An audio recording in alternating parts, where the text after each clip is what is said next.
വാദി സ്റ്റേറ്റാണ്. പ്രതിസ്ഥാനം നിൽക്കുന്നത് ഈ അമൃതയും. എന്റെ അമൃതമോളെ കൊടുക്കാൻ വേണ്ടി ശ്യാമള മനഃപൂർവ്വം കൊടുത്ത കേസായത്.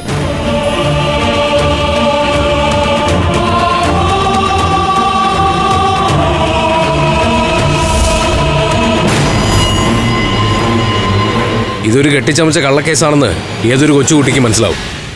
കേസിൽ അമൃത 2ാം പ്രതിയാണെന്നല്ലേ സാർ പറഞ്ഞത്? അപ്പൊ 1ാം പ്രതി ഞാനായിരിക്കും അല്ലേ? അമൃത ചന്ദ്രസേനെ കൊല്ലാൻ ഗൂഢാലോചന നടത്തുകയാണ് ചെയ്തത്. യഥാർത്ഥത്തിൽ കൊലപാതകം നടത്തിയത് മറ്റൊരു ക്രിമിനല.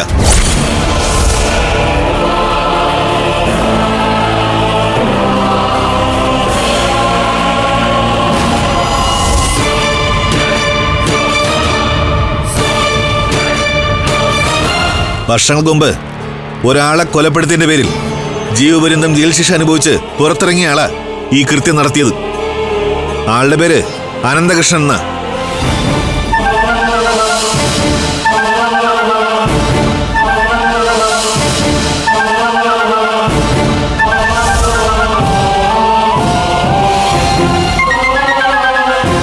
ഞാൻ പറഞ്ഞ ഈ അനന്തകൃഷ്ണൻ കുറച്ചു കാലമായി കൃഷ്ണേട്ടൻ എന്ന പേരിൽ പഞ്ചരത്നം ഹോട്ടലിലെ ഒരു ജീവനക്കാരനായിരുന്നു.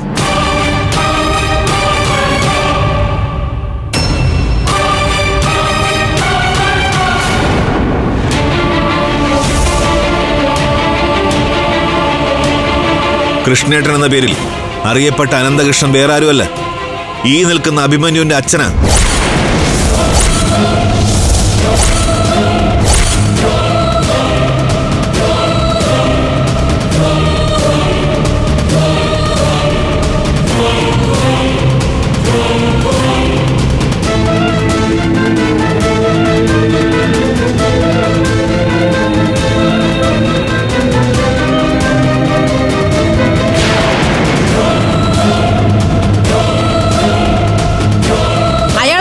അറിഞ്ഞിട്ടല്ലേ നിങ്ങൾ അയാൾ ഇവിടെ താമസിപ്പിച്ചത്?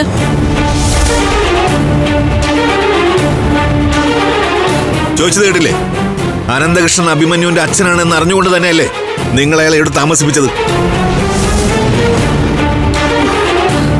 കൃഷ്ണേട്ടൻ ഇവിടെ വരുമ്പോ അഭിയുടെ അച്ഛനാണെന്ന് എനിക്കറിയില്ലായിരുന്നു.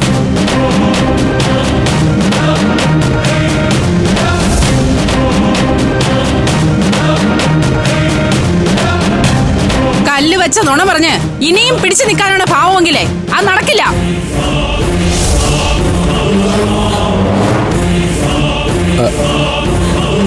അമൃത പറഞ്ഞത് സത്യമാവാനാണ് സാധ്യത.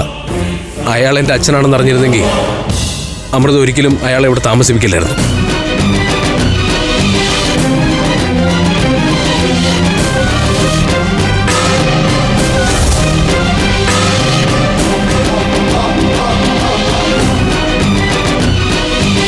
ജയിൽ ശിക്ഷ കഴിഞ്ഞിറങ്ങിയ അയാള് സത്യത്തിൽ ആൾമാറാട്ടം നടത്തിയിട്ടായിരിക്കണം പഞ്ചരത്നത്തിൽ കയറി കൂടിയത്.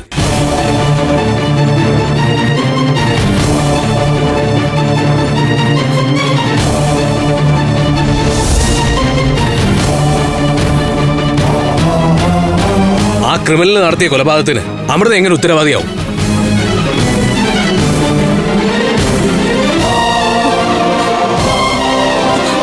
അഭി എന്നോട് ക്ഷമിക്കണം. ഇവിടെ വരുമ്പോ അഭിയുടെ അച്ഛനാണെന്നുള്ള കാര്യം എനിക്കറിയില്ലായിരുന്നു എന്നുള്ളത് സത്യം തന്നെയാ. പക്ഷെ പിന്നീട് ഞാൻ ആ കാര്യം തിരിച്ചറിഞ്ഞിരുന്നു.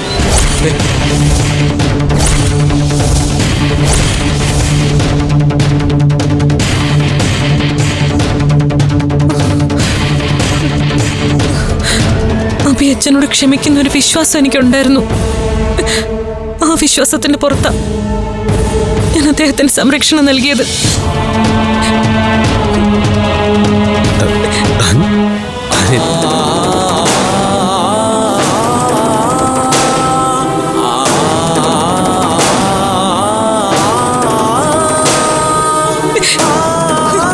പറ്റിപ്പോയ അഭി.